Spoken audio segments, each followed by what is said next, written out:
दोस्तों, हमारी सीरीज चल रही है ठाकुर दत्त जोशी जी की बुक कुमाऊं के खतरनाक आदमखोर। कहानी के पिछले पार्ट्स प्लेलिस्ट में हैं। आगे की कहानी कंटिन्यू करते हैं। अगली कहानी है मौले खाल का नरभक्षी गुलदार। अब जोशी जी बोलते हैं कि मध्य हिमालय की पहाड़ियों पर बसा हुआ पल्ला सल्ट जिला अल्मोड़ा का आखिरी दक्षिणी भाग है, जो कि मिलता है गढ़वाल के जिला पौड़ी गढ़वाल से। पल्ला सल्ट के भोले भाले निवासी, जो कि जंगलों और पहाड़ों में रहते हैं, खेती बाड़ी करके और पशु पालन करके अपना जीवन यापन करते हैं। सल्ट की 4 पट्टियां हैं। पट्टी यानी गांव की एक यूनिट। और यहाँ के जो लोग हैं वो बहादुर भी हैं, साहसी हैं। स्वतंत्रता संग्राम में यहाँ के लोगों ने बढ़ चढ़कर हिस्सा लिया था और बहुत सारे लोगों ने अपनी शहादत भी दी थी। इन शहीदों की याद में खुबार गांव में एक शहीद स्मारक भी बना हुआ है। महात्मा गांधी ने सल्ट गांव को कुमाऊं की बाराडोली कहा था। यहाँ का मौसम बड़ा सुहावना रहता है। गर्मियों में भी ठंडी ठंडी हवा चलती है। जाड़ों में भी जो सुनहरी धूप होती है उसके तो क्या ही कहने। और बरसात में अच्छी खासी वर्षा। बादलों के बीच से कभी कभी सुनहरी किरणें फसलों पे पड़ती हैं और जो ग्वाले हैं अपनी बांसुरी की मधुर धुन बजाते हैं। तीतर अपनी आवाज में एक दूसरे से लड़ाई करते हैं, बातचीत करते हैं। और कहीं कहीं पर तो मच्छर भी इनकी तान से तान मिलाते हैं। यहाँ के मच्छरों को मुरे बोलते हैं। उनकी गुनगुनाने की आवाज भी सुनाई देती रहती है। 18 फरवरी 1985 की बात है।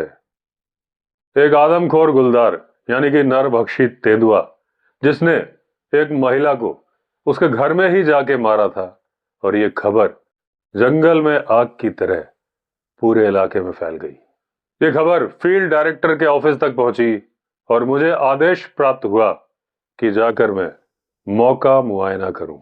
अब मैं कोटा चामी पहुंचा और पूरे क्षेत्र में घूमा, जांच की। सरूली देवी की लाश को उनके जेठ ने बिना पोस्टमार्टम और बिना मुआयने के दफना दिया था, यानी कि अंतिम संस्कार नहीं किया था, जमीन में गाड़ दिया था। और जो क्षेत्र के लोग थे उन्हें इस बात पे शक हुआ। मैंने मौके की रिपोर्ट जैसी थी सही हालात में अपने उच्च अधिकारियों को दे दी थी। वहां पर जंगल भी है और गुलदारों का आवागमन तो होता ही रहता है। कोटा चामी से जिला अल्मोड़ा का गांव सकर खोला 5-6 किलोमीटर पड़ता है। अब फरवरी 1985 की तारीख थी 10। रात बहुत अंधेरी थी। रात के बजे थे 9। सर्दियों का मौसम था और उस दिन हल्की हल्की बारिश भी हो रही थी। दीवान सिंह था जो कि टीवी देख के लौट रहा था हयात मास्टर जी के घर से। दीवान सिंह के साथी पीछे रह गए थे। वो थोड़ा आगे चल रहा था, अकेला था और उसके पास 2 सेल वाली टॉर्च थी। लेकिन वो सेल थे कि पुराने हो गए थे, कमजोर हो गए थे, कम रोशनी दे रहे थे। और रोशनी इतनी नहीं थी कि दीवान सिंह अपने ऊपर आते हुए खतरे को देख ले। शशि खाल से स्याही तराड़ के बीच में एक बटिया थी, यानी कि पगडंडी, पतला रास्ता जिसकी की चौड़ाई थी 2 से 3 फीट और चलते थे इस पर घोड़े। अब वो जो घोड़ों के आने जाने का रास्ता था, यानी कि बटिया, उससे आ रहा था गुलदार। अब वो दीवान बटिया से अपने घर वाली सीढ़ी पर चढ़ ही रहा था कि गुलदार ने पकड़ लिया पैर दीवान का और उसे घसीटना शुरू कर दिया। अब दीवान चिल्लाया, भाग भाग। और दीवान के ताऊ हयात सिंह हुक्का पी रहे थे। उन्होंने दीवान के चिल्लाने की आवाज सुनी और दीवान की मां और ताई जलती हुई लकड़ी हाथ में लेके दौड़ पड़े उस तरफ जहां से आ रही थी वो आवाज। तब तक जो दीवान की आवाज आ रही थी उस बटिया से जो तीसरा खेत था वहां से आ रही थी। तब तक जो पीछे गांव वाले आ रहे थे और जिनके पास थी 3 सेल वाली टॉर्च, उन्होंने मारी टॉर्च की रोशनी जहां से आ रही थी आवाज। अब जो जीव मांसाहारी हैं उन्हें तो मांस चाहिए। अगर उन्हें जंगल में मांस नहीं मिलता और उन्हें भूख लगती है तो फिर वो चल पड़ते हैं गांवों की तरफ। अक्सर शाम के समय बच्चे बाहर खेल रहे होते हैं और गुलदार को मौका मिल जाता है छोटा और आसान शिकार पकड़ने का। अब जो टॉर्च की रोशनी मारी गई थी उससे गुलदार यानी कि तेंदुआ, लेपर्ड, उसकी आंखें चकाचौंध हो गई थी। दीवान की आयु थी 14 साल की। वो बहुत फुर्तीला था। उसने झटका दिया और वो गुलदार के हाथों से छूट गया। इधर गांव से भी शोर शराबा बहुत ज्यादा हो रहा था, तो गुलदार थोड़ी देर के लिए पीछे हट गया और घर वाले दीवान को लेकर घर वापस आ गए। अब थोड़ी देर बाद गांव मैठाणी के पंडित तुलाराम के घर में वो गुलदार गया और पशुशाला से एक बकरी को उठा के ले गया। जब तुलाराम जी ने चिल्लाने की आवाज सुनी तो उन्होंने भी शोर मचाना शुरू किया। रात के समय पे वो बकरी को ढूंढने गए नहीं क्योंकि वो भयभीत थे। सुबह होने पे पंडित तुलाराम ने गांव के लोगों से कहा, चल रे नरिया भिमुआ, चल के बकरी की लाश को ढूंढेंगे।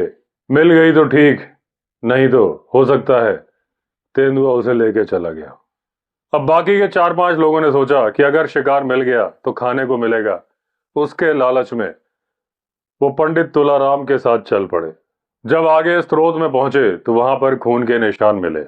खेत के कोने पर लंटाना यानी कुरी की झाड़ी थी और उस झाड़ी में पड़ी हुई मिल गई वो बकरी।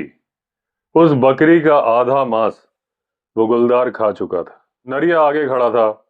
उसने उस आधी खाई हुई बकरी को घसीटने की कोशिश की, लेकिन उसके पीछे ही था गुलदार। वो गुर्राता हुआ आया और झपटा नरिया के ऊपर। लोग चिल्लाए, पत्थर बरसाए, तब वो गुलदार पीछे हटा और उस आधी खाई बकरी को गांव वाले उठा के गांव में ले आए। रात में ही दीवान पर हमला और बकरी पर हमले की सूचना ग्राम प्रधान सकर खोला को दी गई। अब प्रधान ने गांव वालों से पूछा कि आगे हमें क्या करना चाहिए, तो उन्होंने कहा कि जो बच्चा दीवान जिसके ऊपर गुलदार ने हमला किया है, इस बात की खबर रेंजर को देनी चाहिए और ये कहना चाहिए कि इस गुलदार को पकड़ा जाए। अब जनता की अपील डीएफओ तक पहुंची। डीएफओ ने चीफ वाइल्ड लाइफ वार्डन से अनुमति मांगी कि इस तेंदुए को पकड़ने या फिर मारने की अनुमति दी जाए। उन्होंने सूचना भेजी कॉर्बेट नेशनल पार्क के फील्ड डायरेक्टर को भी। Chief wild life warden Lucknow से उस लेपर्ड को मारने का आदेश जारी कर दिया गया। अब फील्ड डायरेक्टर साहब ने मुझे उस बाघ को मारने या फिर पकड़ने के लिए अधिकृत कर दिया। मेरे सहयोगी थे हीरा लाल हालसी, उन्हें भी मेरे साथ इस अभियान में नियुक्त किया गया था। अब मैं हीरा सिंह को लेके पल्ला सल्ट के मौले खाल ब्लॉक के सकर खोला गांव में पहुंचा। अब जो हीरा सिंह था न्यूली अपॉइंटेड था, उसे अभियान और शिकार के बारे में ज्यादा जानकारी थी नहीं। अब वाइल्ड लाइफ प्रिजर्वेशन मोहान में तैनात श्री प्रेम वल्लभ गढ़कोटी मेरे साथ इस अभियान में आने के इच्छुक थे और जब आदेश मिल गया तो मेरे साथ सकर खोला के कैंप में आ गए, हमें ज्वाइन कर लिया। अब हम तीनों इस अभियान में लग गए। सुबह 5 बजे से ही अलग अलग गांवों में, अलग अलग इलाकों में हम अपनी राइफल लेके गुलदार को ढूंढने के लिए निकल पड़ते थे। सुबह भी हम जाते थे, शाम को भी जाते थे, लेकिन गुलदार था कि उसकी खबर बहुत कम मिलती थी, यानी कि उसके पैरों के निशान। गुलदार की गतिविधि की रिपोर्ट हम अपने रामनगर के कार्यालय में भेजते थे और रामनगर से हमसे जो बातचीत होती थी वो वायरलेस के माध्यम से होती थी। अब सकर खोला गांव के उत्तर दिशा की तरफ एक गांव था डंगुला और वहां के एक निवासी थे रणजीत। उन्हें शिकार खेलने का बहुत शौक था। वहां पर एक गांव है चमकना, वहां पर एक काश्तकार था, मान सिंह। ये लोग गाय बकरी चराने के लिए खेतों और जंगलों के मुहाने पर आते थे। उनकी एक गाय मार दी थी गुलदार ने दिन में ही। हम लोग सकर खोला में आराम कर रहे थे, तभी गांव से तारा सिंह कुछ सूचना लेके आया। मैंने कहा, क्या खबर लेके आए हो तारा सिंह? तारा सिंह ने कहा कि मान सिंह की गाय अभी अभी बाघ ने मार दी है। मैं और प्रेम वल्लभ गड़कोटी अपनी राइफल लेके घटना स्थल पर पहुंचे। मैंने निरीक्षण किया और ये बात सही थी, उस गाय को मारा था बाघ ने। पंजे भी लगे थे और गाय के गले में दांतों के निशान भी थे। वहां पर मैंने मचान बनाया और गड़कोटी के साथ मचान पर बैठा इंतजार था उस बाघ का। तभी अचानक ओलावृष्टि होने लगी, भारी वर्षा होने लगी और गुलदार के आने और जाने की ना तो हमें कोई खबर मिली और ना ही मिली कोई आहट। हम लोग बुरी तरह से भीग चुके थे। हम वापस चले गए गांव चमकना और गुलदार था कि उसे शक हो चुका था कि झाड़ी के पास हो ना हो कोई खतरा है। हो सकता है हमारे उतरते वक्त उसे लाइट देख लियो। हमने दूसरे दिन भी प्रयास किया, लेकिन वो गुलदार था कि उस लाश पर आया नहीं। हम वापस चले गए सकरखोला गांव। वाइल्ड लाइफ वार्डन की जीप में एक पिंजरा भेजा गया उस गुलदार को पकड़ने के लिए। हम लोग मोटर मार्ग से सकरखोला से शशि खाल पहुंचे। थोड़ी देर में जीप चालक हयात सिंह उस पिंजरे को लेके आ गया। हमने गांव वालों से मदद मांगी और उनकी मदद से उस पिंजरे को सकरखोला में एक जगह पर रख दिया।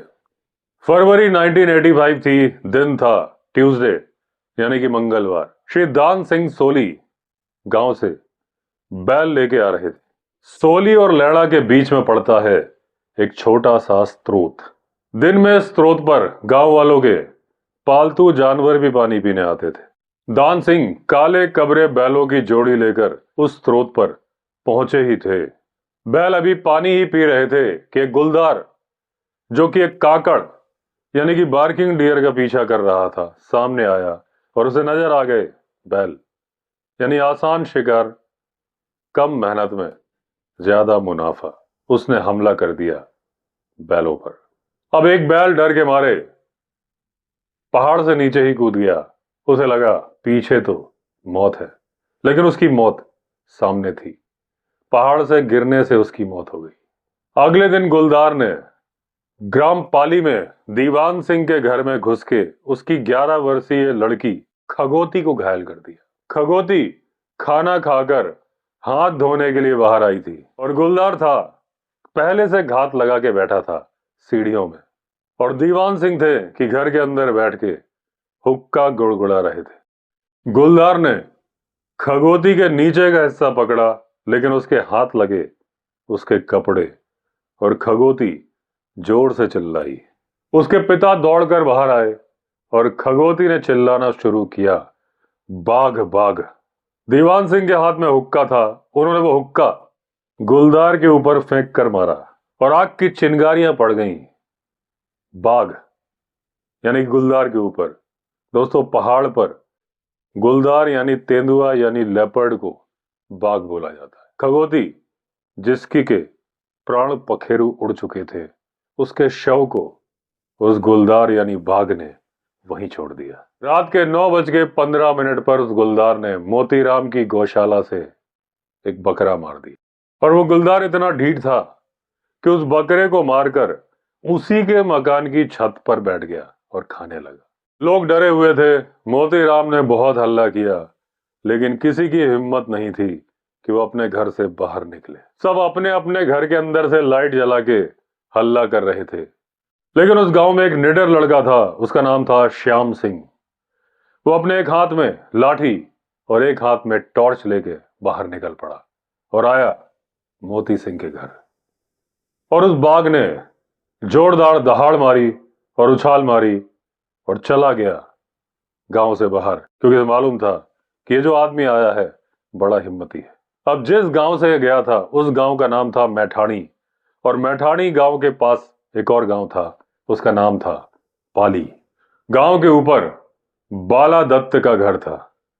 वो बाघ था, घुसने की कोशिश कर रहा था बाला दत्त के घर में। बाला दत्त ने घर के अंदर से एक जलती हुई लकड़ी बाघ के ऊपर फेंकी। आग जब पास में गिरी तो बाघ पीछे हटा। इस इलाके की एक छोटी सी मार्केट शशि खाल में है। अब आसपास के आतंकित लोग वहां पर आए थे अपने घर की जरूरत का सामान खरीदने के लिए। वो लोग बाघ से डरे हुए थे, लेकिन बैठकर बात कर रहे थे कि इस बाघ को मारने की योजना बनानी चाहिए और सरकार से लिखा पढ़ी की जाए कि इस बाघ को या तो पकड़ा जाए या फिर मारा जाए, और ये कार्रवाई की जाए फौरन। अब उन्होंने chief wild life warden Lucknow को लेटर लिखा कि पल्ला सल्ट के मौले खाल ब्लॉक के आदमखोर बाघ को पकड़ा जाए, मारा जाए, जो भी करना है जल्दी किया जाए। ये पत्र मिलना था कि चीफ वाइल्ड लाइफ वार्डन ने कॉर्बेट पार्क के फील्ड डायरेक्टर को आदेश दिया कि क्षेत्र का भ्रमण करिए, इस आदमखोर बाघ यानी गुलदार को या तो पकड़िए या मारिए। अब मैंने अपना कैंप वहां रखा था जहां पर पहले जनहानि हुई थी, यानी कि गुलदार ने मारा था इंसान को। और मुझे अपने कैंप में रात के समय गुलदार के दहाड़ने की आवाज आती थी। मेरे साथ था हीरालाल हालसी, जो कि था फॉरेस्ट गार्ड। 31 मार्च 1985 को ग्राम तराड़ से सूचना आई कि गांव तराड़ में बाघ का भारी आतंक फैला है। 1 अप्रैल 1985 को हीरा सिंह को अपने साथ में लेके मैं पहुंच गया ग्राम तराड़। वहां पर Shri Prem Vallabh गढ़कोटी wild life guard की ड्यूटी थी, और मालूम चला कि रात को रोज प्रधान की गौशाला में वो बाघ आता है चौड़े में। मैंने राय दी कि जो प्रधान जी का सफेद बकरा है उसे रात में आंगन में बांधा जाए। खाना खा के सारे लोग सो गए। मैं और गढ़कोटी उस मकान की खिड़की पर बैठ गए। रात के 10 बजे थे। बकरे ने संकेत दिया, लेकिन जो गढ़कोटी था अंधेरे में उसने मेरी राइफल पे अपनी 12 बोर की शॉटगन की नाल टकरा दी। अब बाघ बकरे को निशाना बना रहा था। हल्की से जो आवाज हुई बाघ के लिए काफी थी और बाघ भाग गया। अब इस बात से दुखी होके गढ़कोटी को बुखार आ गया, वो सो गया, लेकिन मैं अभी भी बैठा था उस खिड़की पे। बाहर कुछ दिखाई तो नहीं दे रहा था, लेकिन बकरे की परछाई दिख रही थी। रात के 3 बजे बाघ बिजली की तेजी के साथ उछलकर बकरे के ऊपर आया। उसने सीधे पकड़ा उस बकरे का गला और उसकी रस्सी को तोड़ने की कोशिश करने लगा। मैंने लिया निशाना और कर दिया अपनी राइफल से फायर। बाघ वहीं के वहीं उल्टा गिर गया। उसके बाद मुझे कुछ दिखाई नहीं दिया, क्योंकि बकरा सफेद था, वो वहां पे मरा पड़ा था, अंधेरे में भी नजर आ रहा था। गढ़कोटी की नींद भी खुल गई, लेकिन हमें लगा कि हो सकता है कि बाघ घायल हो, इसलिए हम रात में बाहर नहीं निकले। अब सुबह 6 बजे हम बाहर आए और ढूंढने लग गए उस बाघ यानी कि गुलदार को। घर के पास में ही एक पानी की गूल थी जहां पर वो गुलदार यानी कि बाघ मरा हुआ पड़ा था। अब जैसे ही तराड़ गांव में उस गुलदार की मृत्यु की सूचना पहुंची, सारे लोग खुशी मनाने लगे, एक दूसरे से गले मिलने लगे। प्रधान के घर में तो बहुत खुशी मनाई गई और उस मरे हुए बकरे को ही काटा गया और उसी की पार्टी की गई, भोजन किया गया। आसपास के गांव वालों के आने का तांता लगा हुआ था। लोग आ रहे थे, बधाई दे रहे थे और अपनी श्रद्धा से भेंट भी चढ़ा रहे थे। लोग फूलों की माला बना के लाए थे और डाल रहे थे मेरे गले में। ढोल नगाड़े बज रहे थे, लोग नाच रहे थे, नोटों की माला भी बना के मेरे गले में डाल रहे थे। हयात सिंह जी ग्राम प्रधान ने ढोल नगाड़ों की व्यवस्था की। उसके साथ उस गुलदार को ले जाया गया। रास्ते में पड़ने वाले हर गांव में उसको दिखाया जा रहा था। जब गांव पहुंचे तो वहां पर अनूप सिंह की घरवाली भगा देवी को जब वो बाघ दिखाया गया तो उन्होंने कहा, यह वही बाघ है जिसने दीवान सिंह पर हमला किया था। वहां से बाघ को शशि खाल पहुंचाया गया। वायरलेस पर फील्ड डायरेक्टर को सूचना दी गई बाघ की मृत्यु के बारे में। दिन के 2 बजे रामनगर से जीप आ गई बाघ का शव लेने के लिए। मृत बाघ को जीप में रख के रामनगर ले जाया गया। उसके शव का पोस्टमार्टम किया गया और उसके बाद उसे दफना दिया गया रामनगर में ही। पल्ला सल्ट के आदमखोर गुलदार को मारने के बाद उस इलाके में शांति बनी रही। अब वो गुलदार आदमखोर क्यों बना था? रामगंगा नदी जो कि तराड़ गांव के पास में बहती है, वहां पर अक्सर मुर्दे बह के आ जाते हैं। बाघ ने वो मुर्दे खाए क्योंकि जंगल में उसे जंगली जानवर मिल नहीं रहे थे। उन मुर्दों को खा के उसे आदत पड़ गई इंसान को खाने की। दोस्तों, इस तरह से एंड हुई है स्टोरी। अगली कहानी में हम फिर मिलेंगे। अगर आपने चैनल सब्सक्राइब नहीं किया है तो चैनल सब्सक्राइब कर लीजिए। चलिए फिर मिलते हैं, तब तक के लिए all the best. Vande Mataram.